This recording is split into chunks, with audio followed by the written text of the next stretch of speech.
Hello, and welcome to the Patent Literacy Symposium. This session is Error Patterns from Balanced Literacy, what it looks like when low-quality instruction meets struggling readers. My name is Dr. Laura Moran, and I'm excited to join you today to facilitate this session for everyone.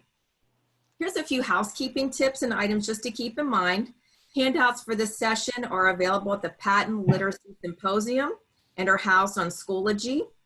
The session handouts are within the folder for today, under the folder for June 11th in the time slot for this session, and under the name of this session. This session is 75 minutes long, and it is being recorded.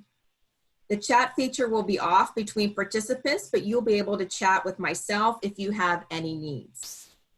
Please keep your video feature off. So if some of you have your video feature on, so if you could please turn your video feature off. And also if you would mute yourself to eliminate any potential distractions to the presentation. The presenter has requested at certain times that you can ask questions. So if you just would type questions into the chat box, and periodically we'll stop and address some of your questions. Closed captioning is also available, so just click on the show subtitle to see that text. And now we would like to introduce you to our speaker and presenter for today. Lynn Stone is a linguist in private practice. She lives and works in Victoria, Australia, where she runs her educational consultancy, Lifelong Literacy. Lynn's three main roles are intervention, prevention, and extension. She teaches one-to-one and oversees 7 trained staff. She works closely with schools to help them achieve higher quality practice. She writes books and programs to help bring linguistics to teaching. She has also been known to present free webinars for children on lockdown and what can only be described as stunning array of pajamas. So please welcome Lynn Stone to our presentation. Thank you so much, Laura. That's very kind, and you're very kind for mentioning the pajamas. As you can see, I'm not in my gym jams tonight, but I will don them by popular request in the next symposium if you really, really want me to. So, you know, put a pin in that one there. I will take requests for pajamas. Thank you so much, everybody, for coming and listening to my talk. And thank you too to Patent. It's a huge honor to be asked to speak at this symposium. I'm still pinching myself that I get to be amongst such illustrious people within the field of reading, writing, and learning. It's a massive honor, and I'm not worthy, but you're very, very kind for inviting me. That was a lovely introduction to Laura. I will do a tiny introduction as well. As Laura said, I run a busy practice. I work with children who struggle with literacy.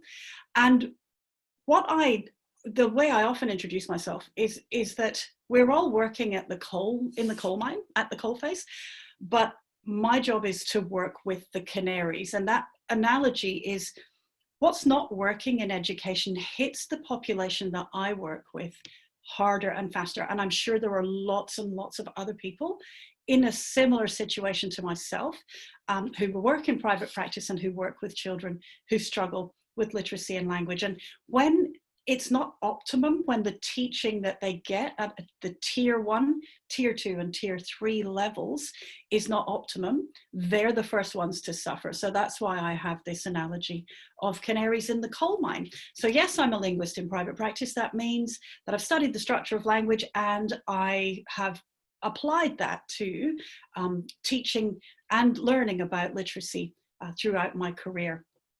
One of the things that we do in our practice is regular pre, interim, and post testing. So we give reading tests and spelling tests to see how the children that we're working with, to see where they've started and to see what sort of progress they're making. Now, if you look at that over 20 years, which is what I've done, you get to see vast amounts of spelling errors. And I've got the kind of brain that can't help noticing patterns. And over time, the patterns within those spelling errors can be examined, and I do examine them, and it reveals trends that directly reflect what's happening in schools. They reveal trends, and you see good trends as well as bad trends. Good trends as well as bad trends. I'm not here to try and bash schools or teachers or anything like that. My job is to talk about the trends that I see, and then to have two-way conversations about how we can push those trends towards really positive outcomes for the canaries in the coal mine that I work with.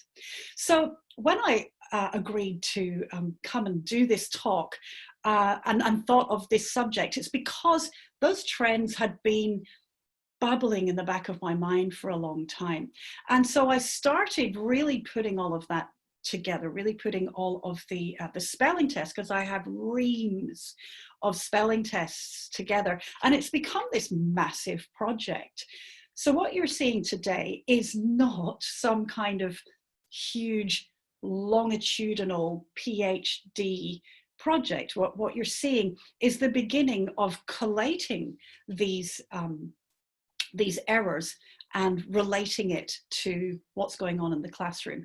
But I think it could be a really, really big project, and I'm interested in talking to others about that as well.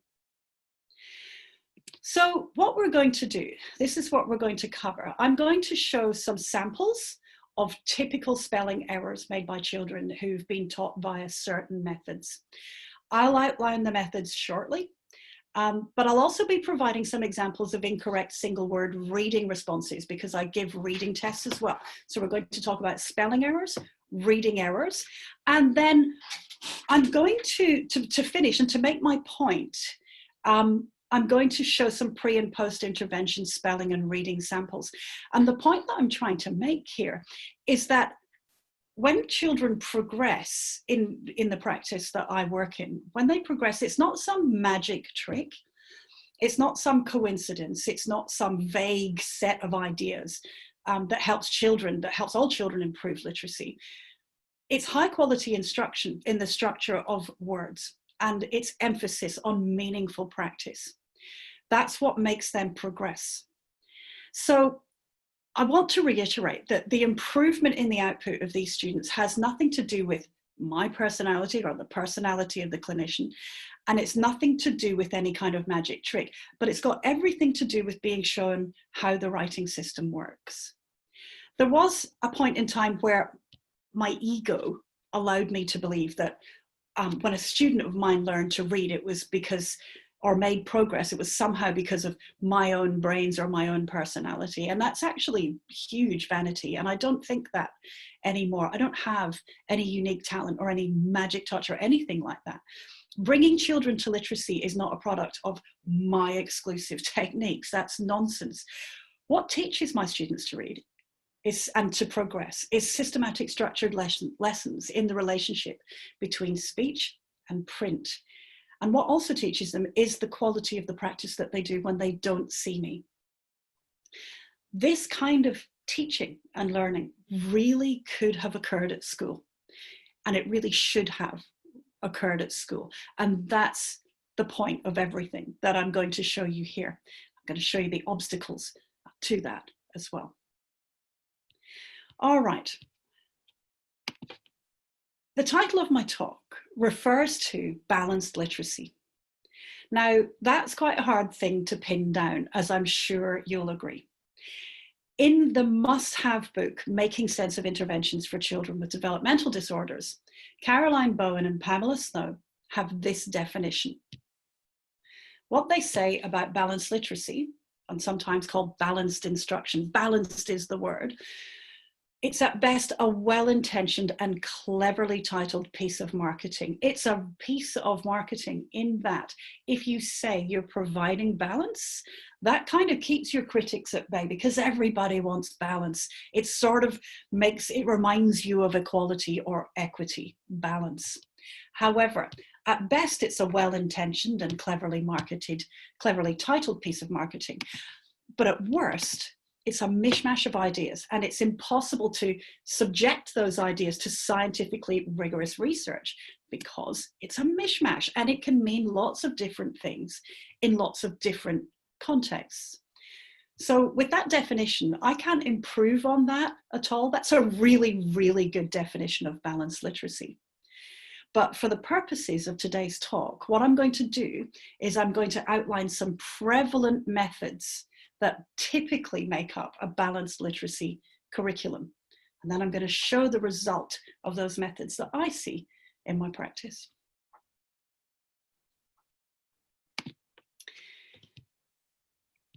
Firstly, prevalent method number one. You probably aren't familiar with these resources. This is definitely an Australian thing, but I'm pretty certain you are familiar with resources that are a bit like this. So this is called the Magic 100, and it is huge here. It's huge. If you have a look, this is just from their website. If you have a look, you can spend a lot of money buying all of the tools, and they're beautifully put together. I mean, look at this stuff. Look at these beautiful colors and graphic design and just utility, and it's really wonderful. So prevalent method number one is getting teachers to give out word lists for whole word memorization. Having students memorize huge swathes of whole words is very, very common practice. Whole empires like this one have been built on this inadvisable technique. It's popular with teachers because it is actually possible to memorize whole words. It's possible. In fact, it's even possible for some children to intuit the written code from this process. I was one of those children. I could intuit the written code from memorizing whole words, and I'm sure there are lots of us who could do that as well. If you have the right brain for it, you can do that. But if you have the right brain for it, you're in the minority. The problem is, in the first 2 years of school, memorizing whole words makes children and teachers appear successful. And that's what makes it so popular, because if you do memorize enough of those little words, it looks like you're reading. It really does. And then your teacher's done their job. But as my grandmother used to say, it's a long road to a shortcut. Whole word memorization, unless you can intuit the code from that by yourself, is a long road to a shortcut. This sort of memorization, especially in the absence of any teaching on how the written code works, has dire consequences up the track, both for spelling and for reading beyond those memorized words, and especially for my population, the population of canaries in that coal mine. I'll be showing some examples of reading and spelling assessments that are a direct product of schemes like these, and these schemes are often in tandem with an absence of code-based teaching. That's prevalent method number one. Now, I will stop sharing for a second, and before we go to prevalent method number two, what I wanted to ask Laura was, did anyone have burning questions that I can handle before we move on to the next bit? All right, at this time, I don't see any questions, but I'll give anyone an opportunity if you have any questions at this time. I'm very, very happy to be interactive, because sitting listening to someone for 75 minutes is a lot, especially when it's hot or cold or late at night or whatever. If you do want to unmute your mic temporarily without fiddling about with the icons, you can actually hold your space bar down. Did you know that trick? If you hold it down, you unmute yourself. And I'm very, very happy for people to actually do that if they wish, just to say, what did you say? Go back, or whatever it is that you want to do. Sounds like everybody's plumb happy. Sounds like we're good, Lynn. Okay, I'll start sharing again. Great. All right. So prevalent method number one is what we had there. Let's go to number two. The guessing monsters. Now, anyone who's ever had anything to do with me before knows how much I love these cute creatures. I just love them. I love them so much that I put them in a blender and I made a monster out of them that I'll show you very soon. The time and the imagination and the goodwill and the effort that is put into these illustrations are astounding.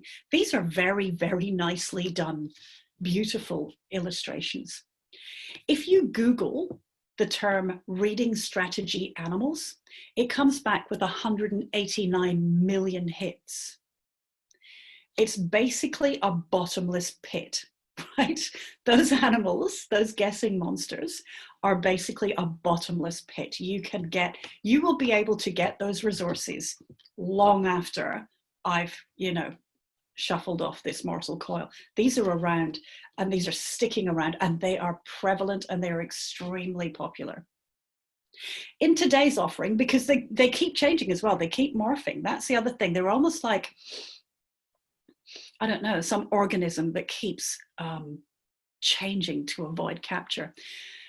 In today's offering, we've got 8 posters here. We've got Eagle Eye, which means look at the picture for clues to help figure out the word. Now, I'm probably preaching to the choir here, so I'm not going to take too long explaining all of these, but most of these prompts are to give children when they are reading and they come to an unfamiliar word.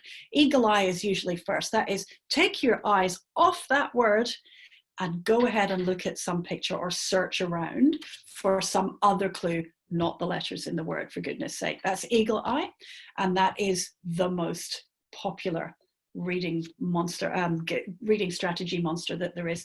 Then there's Lips the Fish, and Lips the Fish is get your mouth ready to say the first sound, which is a way of saying the first sound might help you to connect to a word that's already there in your lexicon. So go ahead and concentrate on the first sound, say whatever it is that comes into your head, and then move on. That's Lips the Fish. And also, get your mouth ready is a popular prompt from guided reading and from reading recovery. It is, in my view, very short on what a child should do when they come to an unfamiliar word. So that's Lips the Fish. Then we've got Flippy Dolphin, and I'm seeing casualties of Flippy Dolphin as well. It's not a terrible strategy in that what's happening is if you're trying to decode an unfamiliar word and you concentrate on the vowel, if you say ah and it doesn't produce a word like, G-A-T-E, if you say gat, maybe you could try flipping that vowel like Flippy Dolphin and saying gate, and that might produce the word, which is, it has some utility, but again, in the absence of explaining the structure of a word like gate and practicing that and knowing that the signal E at the end of a word is a signal for you to say the name of the preceding vowel. In the absence of that, Flippy Dolphin just gives you a sort of psychotic second chance rather than any kind of orthographic mapping. Stretchy Snake's probably the best one. Stretch the word out slowly. Yes, all right, that's fine, Stretchy Snake. And I actually haven't taken Stretchy Snake and made him into a monster. Skippy Frog, we're going to look at the consequences of Skippy Frog. Skip the tricky word and read to the end of the sentence. I can't even begin to tell you how toxic that is. And I think you all know. I'm going to go from Skippy Frog to Try and Lion. Reread the sentence. Try a word that makes sense. Again, take your eyes off that word. Take your eyes off that word and look elsewhere, because for goodness sake, don't look at the word. Chunky Monkey. Look for chunks in the word you know. Be very, very careful when people start mentioning chunks, okay? Because chunks, they don't mean morphemes when they say chunks. They don't mean meaningful units of words. A lot of the time when people talk about chunks, they're talking about little words inside big words, like the letters T-I-N in the word continue. Continue has nothing to do with the word tin. Homeowner has nothing to do with the word meow, and yet the word meow is in homeowner. It's called toxic morphology. So be very, very careful about Chunky Monkey. I'm not a huge fan. Then there's a new one. This one has just come up from what I've seen. Has anybody else had experience of, there's Pointy Puppy and there's Pointy Porcupine that have come up? Because I'm keeping tabs on the way that these animals morph in popular education culture. And pointy puppy is point to each word in the sentence. And again, sounds quite good, doesn't it? Point to each word in the sentence. The jury's out, because in the company of Eagle Eye, Lips the Fish, Flippy Dolphin, Skippy Frog, Trying Lion, and Chunky Monkey, pointy puppy, again, doesn't seem like a particularly smooth way to go across the page. And I've seen lots of kids going, the cat and the dog, and not actually looking at the words either, just pointing again at the words. Also, there are some schools of thought that say you have to tell a child to stop pointing at some level. And there are actual programs that will say at this level, you need to take away the pointer finger for these children. So I don't know. I'm not convinced that pointy puppy is a particularly good thing. So what I did as a solution, because I don't just complain, I try to solve things as well. What I did as a solution is I took all of those animals, not pointy puppy, and I put them together like Frankenstein's monster and called it the guessing monster, being chased away by the decoding dragon. The decoding dragon says, don't guess, sound the word all the way through, keep track with your finger, break long words into syllables, not chunks. You need to be taught about syllables and what syllables are. Not syllable types particularly, but just the concept of a syllable. And I'll do a little bit of a talk on that later as well.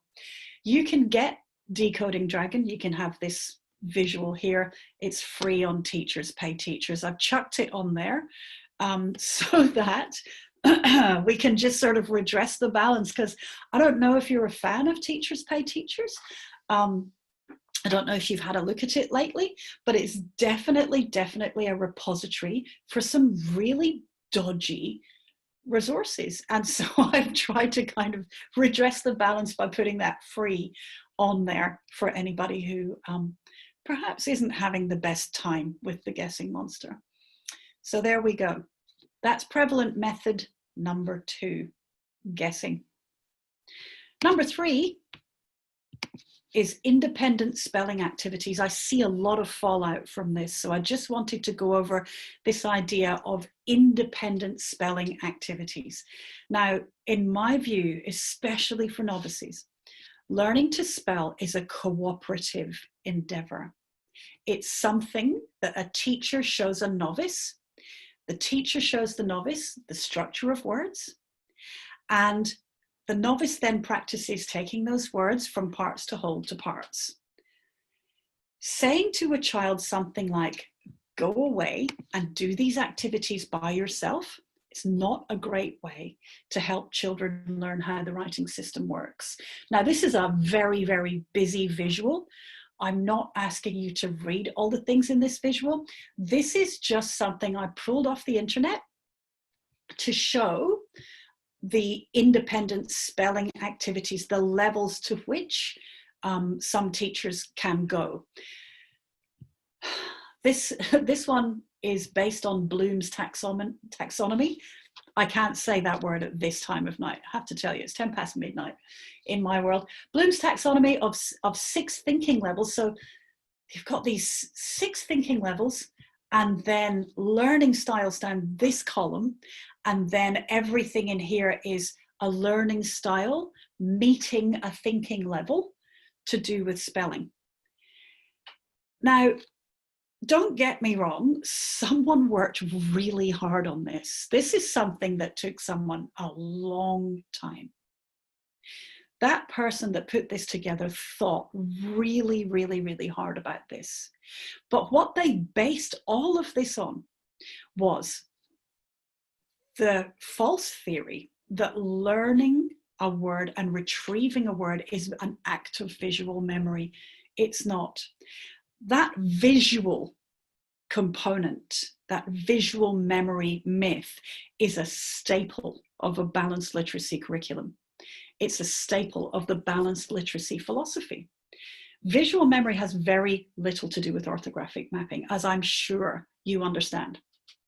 So we don't memorize words efficiently simply by looking at their decontextualized visual features.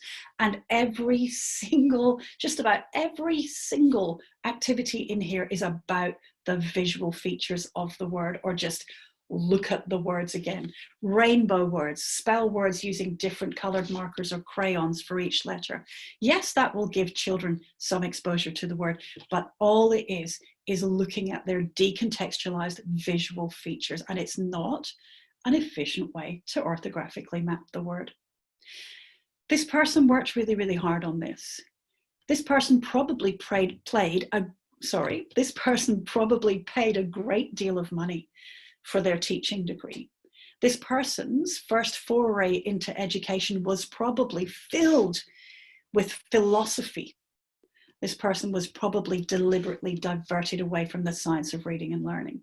And so again, I don't mean to be critical of this person, who is obviously very dedicated, but this is what balanced literacy and the divorce from the science of reading and learning produces: lots and lots of hard work and very little progress for the children that most need to progress.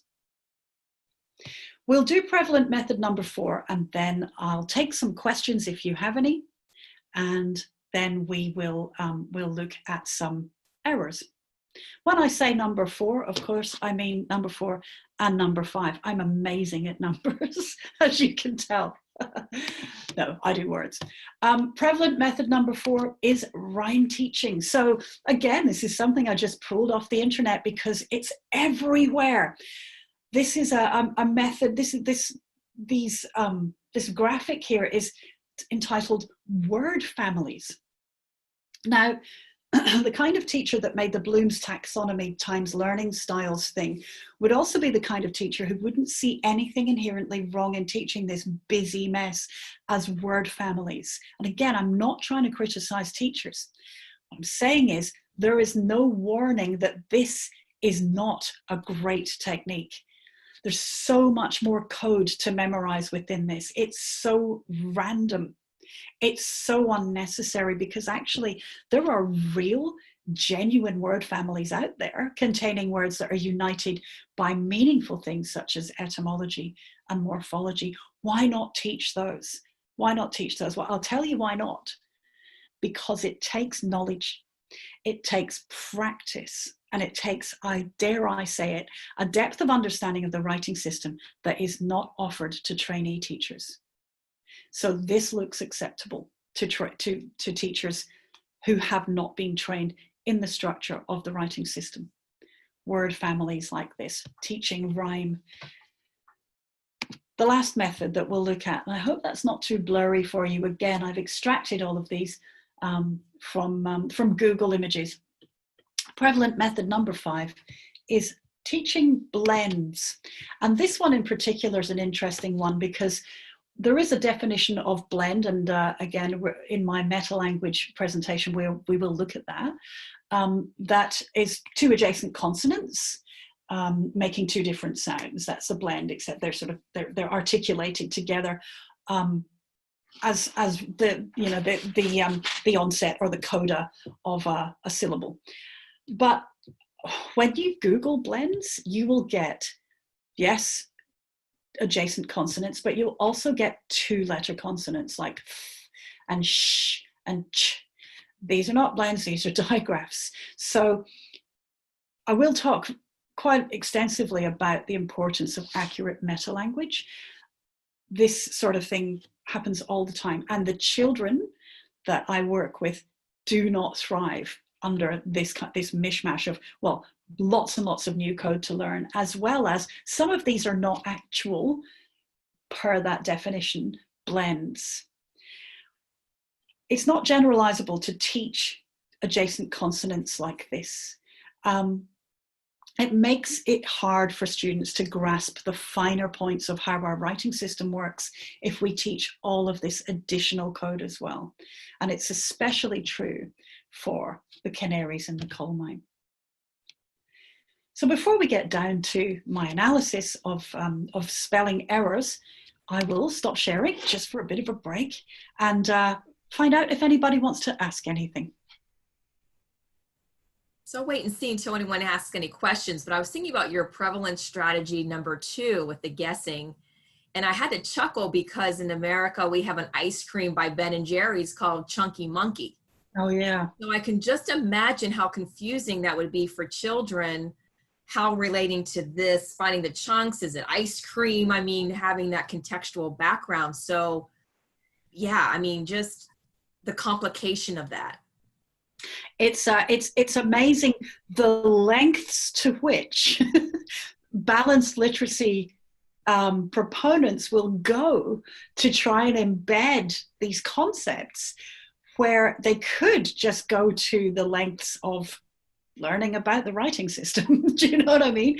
I've seen Beanie Kids. Have you seen the Beanie Kids? Do you have those in America?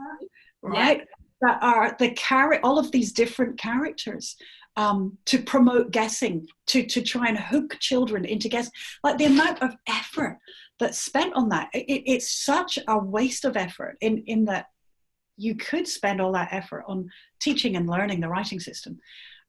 It's amazing. It's absolutely amazing. And as I'll conclude, it needs to be called out all the time. It needs to be called out because the result you're just about to see. And I'm sure I'm not telling anyone here anything they don't know. I'm sure you've seen all of the results that I'm going to show you. But it's nice to have it all in one space. And I think it could be quite a good project as well. So yes. And building upon that, guessing monsters, we had a comment and question here from Rachel. She said, I couldn't agree more. Our teachers use this with kindergarten. I feel like it so much for our kids to think about.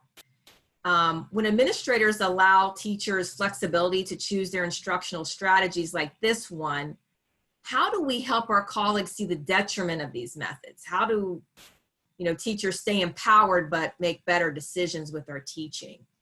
Well, I think having an error analysis is a good start, in that if you choose this method, what that produces is this. I think that's a good start.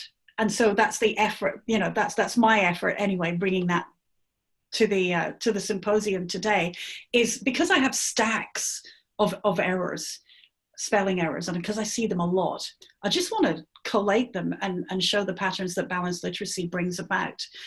And I'm sure we've all got examples of those. So I think that's a good start. That's a way to say, look, I support your autonomy, and I think it's great that you are flexible, and I think it's up to you as a teacher to choose those strategies. But the result for an unacceptably high population of children is this. And that result has ongoing effects. It's not just that they made a spelling mistake. There are far, far greater effects that are life-altering for many students. And again, I'll come back to that in my conclusion as well, because yes, we can laugh at Chunky Monkey and we can make light of it all, but actually it has real consequences. And absolutely. Further to that, for every one child that I see who can access tutoring, there's 1,000 that can. So, and will never progress within that curriculum, that will never progress. And that has ongoing effects as well. And this is what I try to get across. It's not just about teacher autonomy. It's about the massive life-changing effects of being literate or not being literate. And it starts with balanced literacy or structured literacy. That's the dichotomy that I'm presenting here. Hope that makes sense. A couple more questions. I don't know if you have a time to take those or. Okay, so one of the ones was Dr. Kilpatrick says that using rhyme units at certain age-appropriate times is actually helpful for reading multisyllabic words. Is there research for or against for teaching rhyme units? Look, it depends on what your goal is. If you're teaching rhyme units as some more code to learn, I think that's a problem. If the children are sufficiently versed in grapheme phoneme correspondences to be able to decode and encode those rhyme units, there's no point, I think, in spending any more instructional time on that.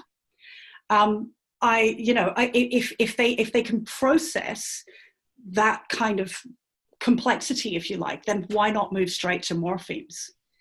because they have far more meaning, generalizability, and utility than these decontextualized rhyme units that I had in the poster that I showed before. I do hope that answers your question. Okay. There's also, oh, go ahead. Sorry. I was going to say, rhyme units are great for practice, but as an instructional, as part of your scope and sequence, this week is all going to be about og. There's a problem with that. There's a huge problem with that, I think. And I don't know if anyone here would disagree, but I would be happy to hear. So it's about either, you have to distinguish between, are you trying to get this child to practice lots and lots and be flexible, or are you saying you've got to learn og now, you've got to learn an, you've got to learn et. You know, that's a problem when that starts to become a thing that they also have to memorize rather than decode and encode. And just wrapping up this section, we had a few questions here from Valerie and Suzanne around blends, teaching blends. So are you saying we really don't need to spend time on that since we blend all letters together anyhow, or in conjunction with digraphs? So what's your thought about teaching blends? Well, I definitely want children to be able to blend, but it's the distinction between blend noun, blend verb. So if we concentrate, if we focus instructional time on new bits of code, i.e. adjacent consonants, I think we're losing valuable constructive time. If we focus that time on, this is how you put consonants together so that you can make a word like grasp, that's great, you know, so teaching children to be able to do that is a great thing. Having them as units within a scope and sequence, and I see lots of programs now that have slideshows every morning. It's like, here comes your blend slideshow, and completely decontextualized adjacent consonants that children have to try and somehow memorize. It's a cognitive load that's huge and unnecessary. So yes, they need to be able to blend. My goodness, yes, absolutely. Do they need to learn the hundreds of consonant clusters that are allowable, word initially and word finally in English? No, I don't think so. I think that's way too much of a waste of time. Okay. I hope that answers your question as well. And I'll show you the results as well of some of I wrote about it in a blog post called Round the Blend.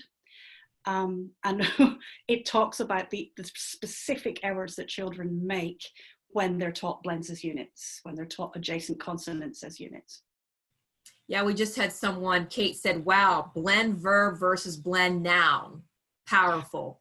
I didn't coin that. It wasn't me. Yeah.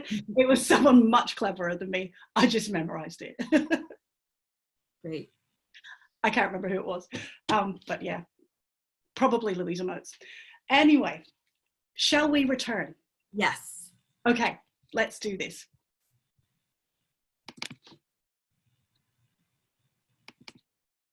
Okay, prevalent method number 5. I'm hoping you're seeing that. Are you seeing that, Laura? Yes, I can. Great, fantastic. All right, I'm making sure that you've got the right screen there. So that's number 5, blend teaching. It's a bit controversial, it's true, but again, I've got to advocate for the children who get left behind by this sort of thing. On to the actual error patterns though. In my practice, we use the Morrison Mccull spelling scale, and that's from the Spalding method, The Writing Road to Reading. Great book, great program. I use elements of it.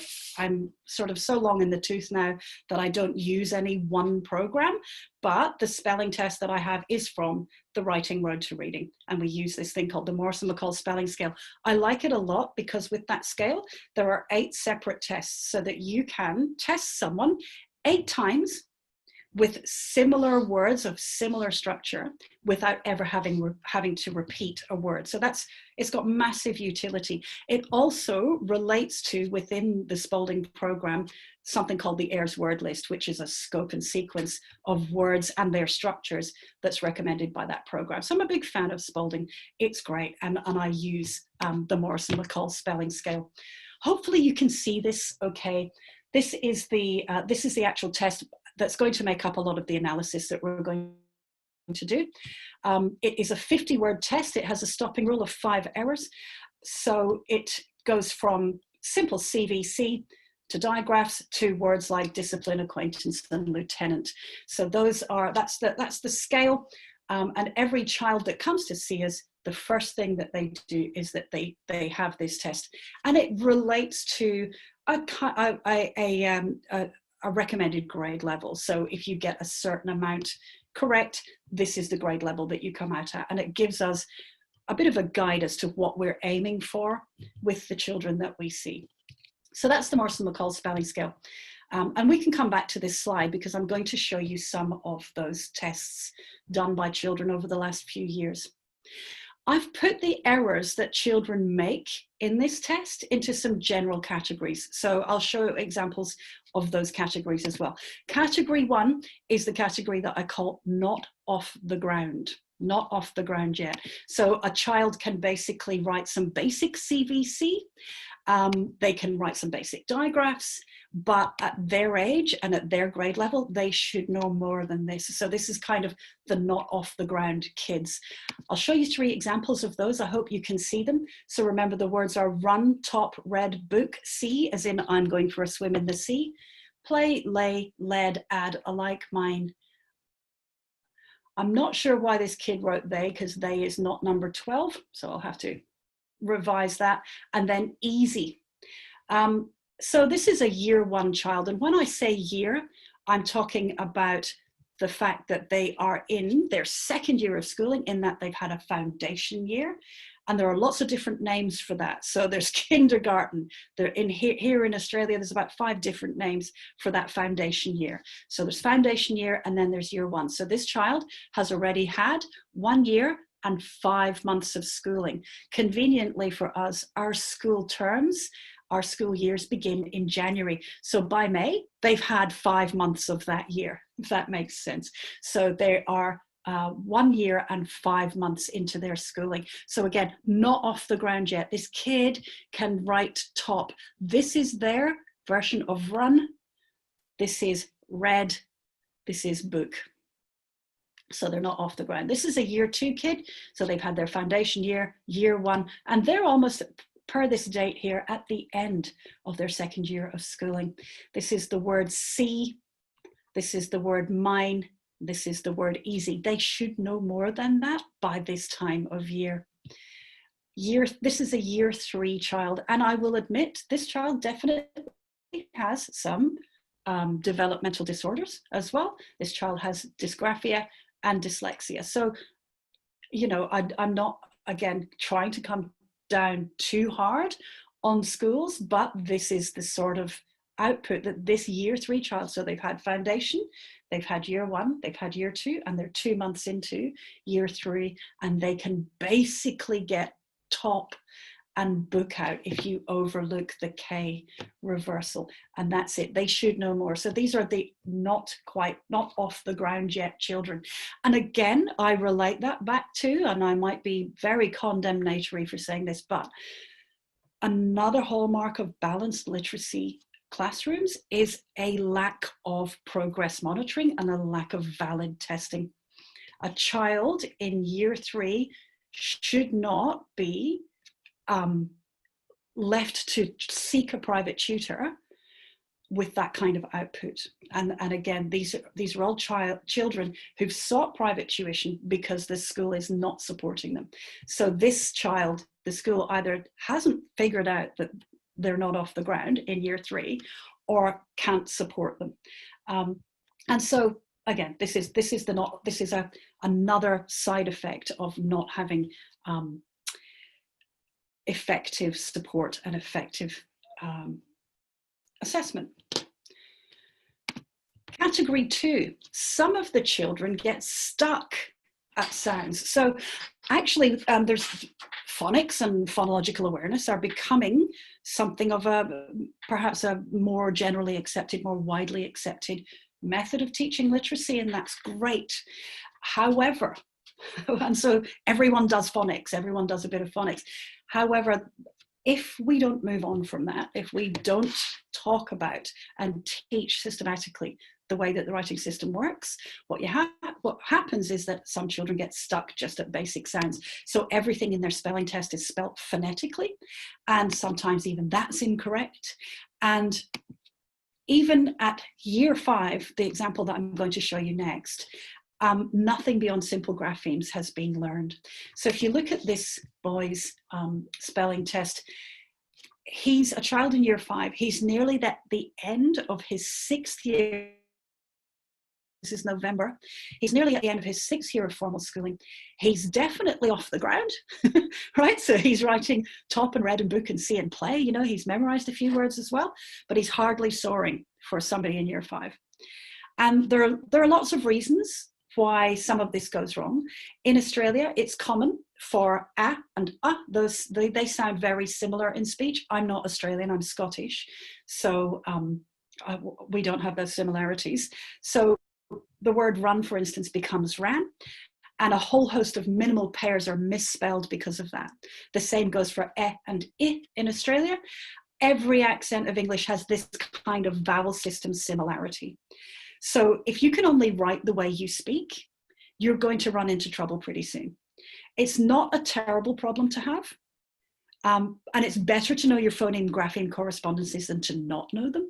But so much of this could be avoided if schools didn't just do a little bit of phonics, but if they actually invested in robust language arts and structured literacy resources. And so again, the result is you get to number 15 and the word done is D-U-N, and anyway that says anyway, but this guy is stuck at sounds. He's stuck there. There's no way out for him. There's no way for him to progress because he's not being taught the structure of the writing system. Category 3, vowels are very, very important, but some of them go missing in action. So I see a lot of children that have memorized a whole bunch of words and who can even process simple syllables, but as soon as they get to multi-syllables, they have no frame of reference. And one of the first things that I have to teach these kids is that for every syllable, you're going to have a vowel letter. There are some exceptions, of course. We're not going to go into that just now, but if you haven't got a vowel in a syllable and you need to know what a syllable is and how to count them, then you've spelt it wrong. And they come to me again in year 5, not knowing this. So they're off the ground and they've memorized some words and this is all going quite well for them. They've got confusion again, embarrassingly there. And writing 2 vowels, this is the word fifth, number 19 is the word fifth, this is the 5th time. There are 2 vowels, they're giving us 2 syllables. They have no syllable awareness or very little syllable awareness. They've memorized reason and perfect and friend, but when they get to the word getting, they don't know about the double consonant rule. They've got an extraneous vowel here and no vowel in the first syllable, desire. So there's just, the vowels are missing in action. There's no concept of how important it is to have a vowel in every syllable. I see this a lot. And again, it's from a lack of teaching the structure of the written code. Another hallmark of the balanced literacy curriculum. Category 4 is complex, yes, simple, no. So I see a lot of spelling tests where kids have memorized known words as wholes. So if you go back to all of those resources like the Magic 100 Words, sometimes kids get quite far with memorizing whole words. So they get in their spelling tests, they get complex words correct, and yet simple words that you can decode and encode are wrong. So I'll show you an example of that. This kid here, another year 5, hasn't got ow there. This is the word now, and this is not test 1, this is actually test 2 from the Morrison Mccull spelling scale. So we've got now here, we've got, this is push, third, I'm not even sure what that is. I don't think it's food. Wire, I don't even know what number 19 is, but they could spell there as the homophone there. They could spell request, but still struggling with now, still struggling with push, still struggling with anything that takes a bit more encoding. They have just memorized a whole bunch of words. They've memorized city as well, but again, have no frame of reference for adding suffixes to that word. This is a grade 5 kid. Category number 5 is no concept of final E. Now, E is a very influential letter at the end of words. It doesn't represent a sound, but it has jobs. It has signals. It signals us to pronounce things. It signals us to look out for certain things. And again, most children have some concept of that. They may have had some vague lesson on Magic E or Bossy E or Ninja E. It keeps changing as well. But they don't know that it's silent in that it doesn't represent a sound. It's a signal. It's a marker rather than something that has a correspondence in a phoneme correspondence. And they have a poor concept of the effect of final E. And this is a really, really prevalent error. And again, comes back down to balanced literacy doing a little bit of phonics, Magic E, you know, split digraph. Don't even get me started on split digraphs. A little bit of phonics and then moving on. And what happens is, especially for the children that come to see me, is that they don't have any concept really, unless they've memorized the word, they don't have any concept of where to use E and where not to use E. So we've got the word mine here, got the word popular here with an E on the end, because a lot of the time the default position for older kids is, if in doubt, put E at the end. That'll make it look right. So that's an absence of teaching what E actually is and does. Again, it's prevalent, so I get lots of this. This is the word alike. This is the word mine. We've got same here. And this word, number 17, is money, which is phonetically spelt, sort of, except this child doesn't have a concept of the fact that E is not sounded at the end of words. So not teaching that, not teaching the structure of final silent E words results in this sort of thing. Last category for spelling is called double trouble. And that's where children get these charts that show double consonants without rationale, and then they place doubles randomly.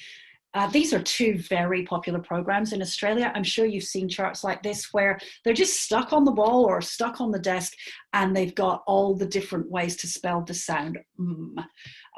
This one on the left is actually a bit of a rip-off of this one on the right, and they did fight in court for a while. So now we've got a sort of two-headed monster where if the school doesn't like this program, they'll buy this program instead, but actually they're just carbon copies of one another. And there is no teaching on where and when to use double consonants. So the results are like this. Apart from the fact that children miss out double consonants, you get results like this. This is the word play. This child wrote double L, because they were not told whether they should or not, what that double L signifies. You see this an awful lot, not knowing where to double a consonant, a 111 consonant with a vowel suffix, and even results like this. So this is the word child with a double L. Those charts, this kind of random doubling chart, is directly responsible for those errors. These are not errors that you see in a non-balanced literacy classroom. They're certainly not ones that I see. We will go on to reading errors, however. Let's move on to reading errors, unless, Laura, anybody wants to make any comments or have any questions on that. At this time, we don't have any questions. Awesome. Well, it gave me a chance to have a drink anyway. All right. Let's go, reading errors.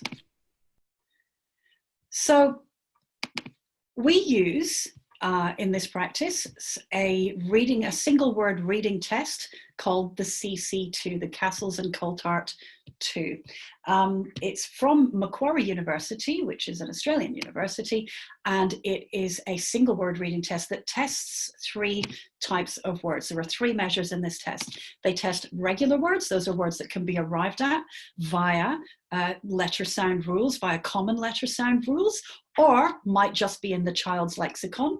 There are irregular words which cannot be arrived at via common letter sound rules, like the word I. It's hard to sound that word out. You either basically know that it says I or you don't. Words like thumb, you either say the B on the end or you've got the rule for that irregular word that MB, the B is not usually pronounced. And then it also has non-words, because we have to check word attack and we have to check how children approach words that they've never seen before. And because we've just met them, we don't know what words they've never seen before, so we use non-words. And those are the 3 main parts of the CC2. It's a great test. It's free of charge. It's not Australian. There's no wombat or kangaroo in there. So it's a really, really good, it's a great test to have in your arsenal. And what it does is it gives a Z score, and that is 0, basically. A Z score of 0 means bang on average for that particular cohort. And they keep updating their standard score based on the data that comes in to them. So it's really good. So 0 is bang on average, -1 and below is below average, -2 is significantly below average, and it's the same the other way up. So 0 to 1 is average, 1 is above average, and 2 is significantly above average.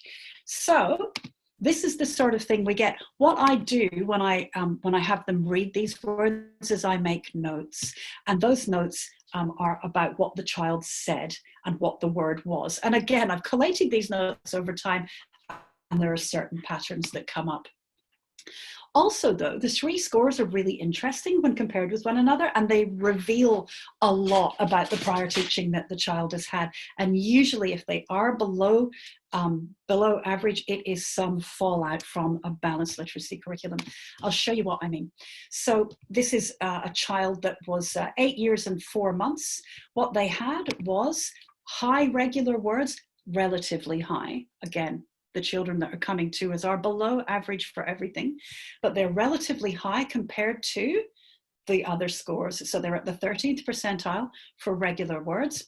They're at the 9th percentile for irregular words, but for non-words, they actually attempted no non-words. So they've got high, high, low, and that means they've discarded sounding out as a strategy altogether.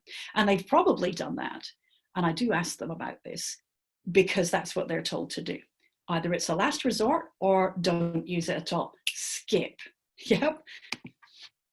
They've also, if they score quite high, because there's quite a disparity between the 13th percentile and absolutely no attempts. It's quite discrepant. That means they've memorized a few words as well. So their raw score here, they could say 9 irregular words that were in that test, and they could say 21 regular words, not 1 non-word. So that's what that combination usually indicates. The second combination is high regular, low irregular, and low non. So if there's high regular, low irregular, and no non-words, that means they've memorized a lot of words, but not enough, not enough. And whatever reading they're doing is not delivering any means of word attack or memorization of high frequency words.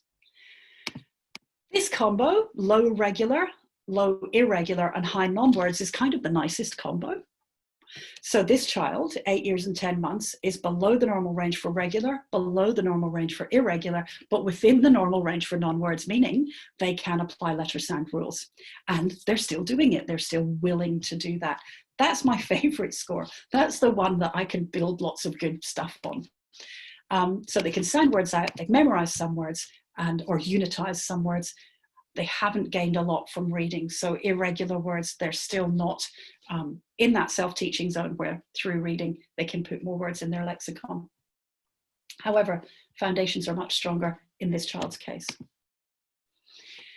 I'll show you some errors that they make. And again, back to balanced literacy. So these reading strategies and lots like them create these errors. We're going to specifically look at Lips the fish, Try and Lion, and Skippy Frog. Lips the fish, get your mouth ready to say the first sound. So what I've done is the first error type is called bookends, in that the child notices, and I put that in inverted commas because, again, notice is an interesting word from balanced literacy. The child notices the first and last letters only and says a word in their lexicon that matches the bookends. So forgive my scribbly notes, but when they're doing the test, I write down what they said in inverted commas and what the stimulus was. So for the word good, they said goat. For the word missed, they said mitched. They even sounded out marsh, m-a-r-sh, or m-a-sh correctly, but then changed it at the last minute and said probably mash, because I don't know the word marsh. Same with this one. This child, very, very recent, in the last school holidays, this child said ping for peng, plate for plant. Can you see that? It's just first and last every single time. Leaf for life. This is supposed to be tall. Whoops, tall for tail. Sail for soul, frump for framp, and birth for breathe. And yes, that's an instruction to do the past test, Dr. Kilpatrick. That's the next thing that we needed to do with this child. But these were bookends. All right, error type 2, guess attack. So here's the thing. Children that are taught to guess at words are taught this mantra that goes, always look right, always sound right, always make sense. So words like pattern, right? We're at the Pattern Literacy Symposium. They couldn't be pronounced in this world. So because it's a non-word, right? Pattern. So we're actually at the Pearson Literacy Symposium, because that's a word, right? And we're listening to the likes of people like Steve Dyslexia and Nadine Grab and Emily Handheld, right? That living in that world where everything has to look right, sound right, make sense rather than being decoded, gives us these types of errors.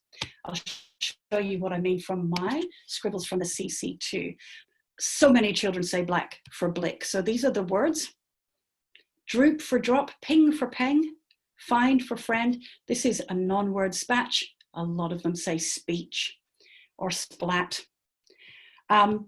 Same with blike for blick, ned for need, drag for break, because they have B and D problems as well. And for middle, meteor. That's what the kids said, because they've always got to look right, sound right, make sense. Lots more examples of that. Please forgive, this might not be very visible, but roofed for roft, black for blick again. So many kids say that. Complain for couple, lucky for luck. They've stopped decoding that word right from the very beginning. Line for long. This child just took their eyes off the page the whole time.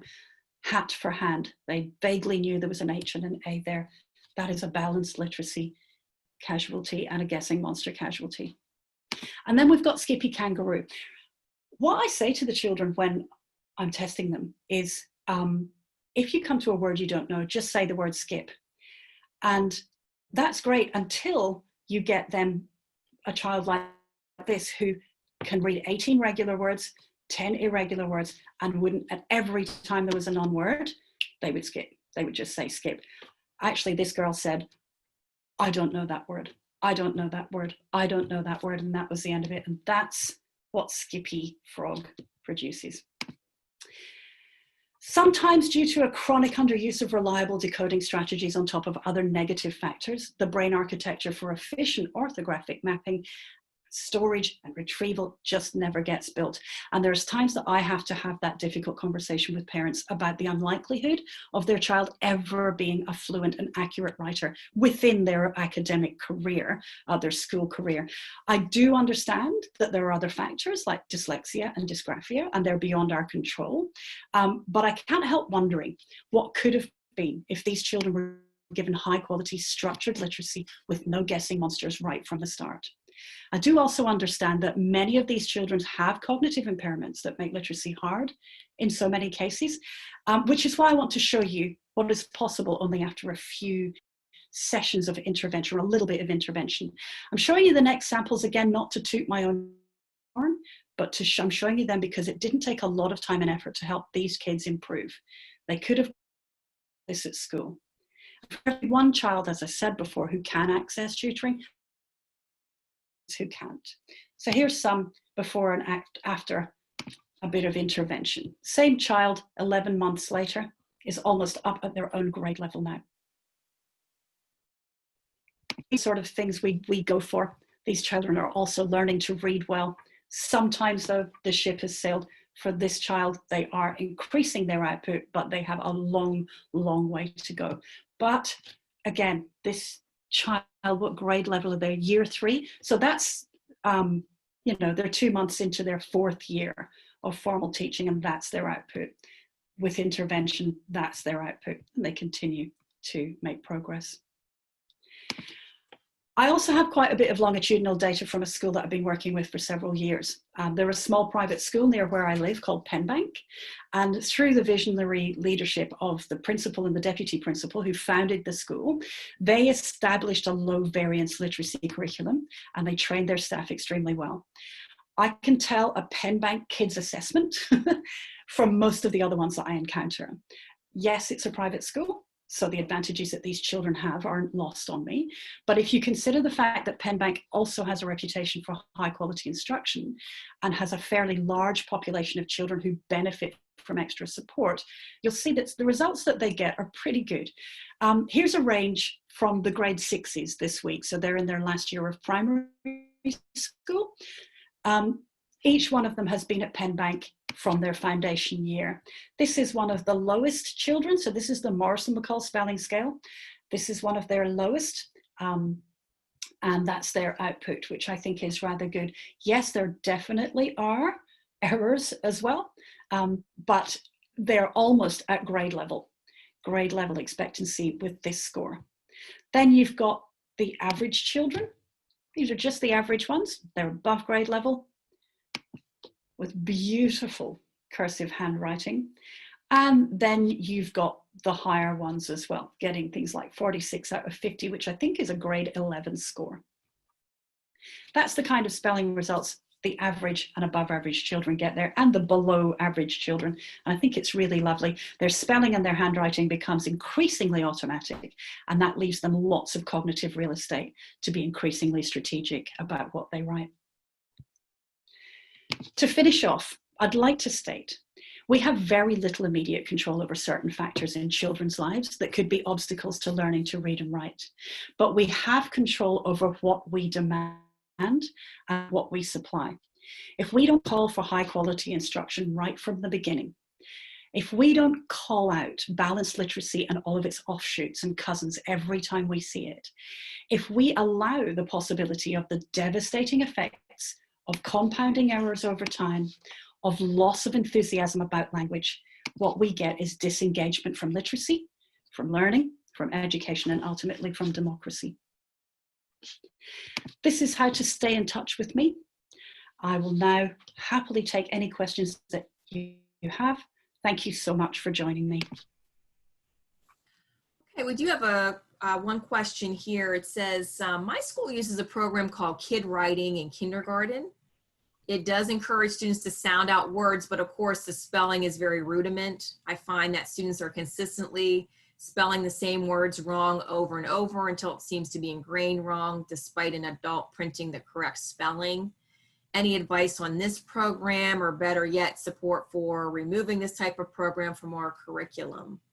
It's a big question. I don't know the program, so I'm not qualified to comment on it in a specific sense, but generally, anything that does embed errors over and over, I think could stand some revision. How you go about doing that is a huge question. Sometimes those ships are very, very difficult to turn around. So within the sort of the confines of what we have time for tonight, it's going to be very hard for me to advise on that. The biggest, most general thing I can say, I can talk to about that is that knowledge is power. The more you know about the writing system and the more good results that you get with the people that you're involved with, the more powerful you'll be to change systems that aren't optimum, especially for the canaries in the coal mine. So I'm sorry I can't be more helpful than that, but I'll happily look into the program too. It sounds interesting. I was thinking a lot about the strategy of the fish lips, where you look at the first letter and last letter. And I was thinking like the simple word chat that we have here, like the chat box. If you look at the first letter, the last letter, probably a lot of students would say cat. Yeah, or cats. Yes. Mm-hmm. You know, it's amazing. It's all about noticing visual features rather than, God forbid, processing the phoneme grapheme correspondences in order. You know, Right. it's almost like they're taking great pains to have children avoid doing that at all costs, and the result is this kind of Right. output. Instead of having them look at all the letters before. In sequence, first and because last. that's sequential nature. Even if you can't, even if that word doesn't connect to a word in your lexicon, you've started mapping that word. Right. It's a really good habit to get into. Okay, let me see here if there's any more questions. All right, well, I want to thank you so much, Lynn Stone. This was just a wonderful presentation. We learned so much from you, and all of you who attended today, thank you for joining us. This session was recorded. It will be available on our Patent YouTube channel in the near future. The Patent Literacy team will also be creating supports aligned to these presentations at the symposium to maximize the learning for families and educators.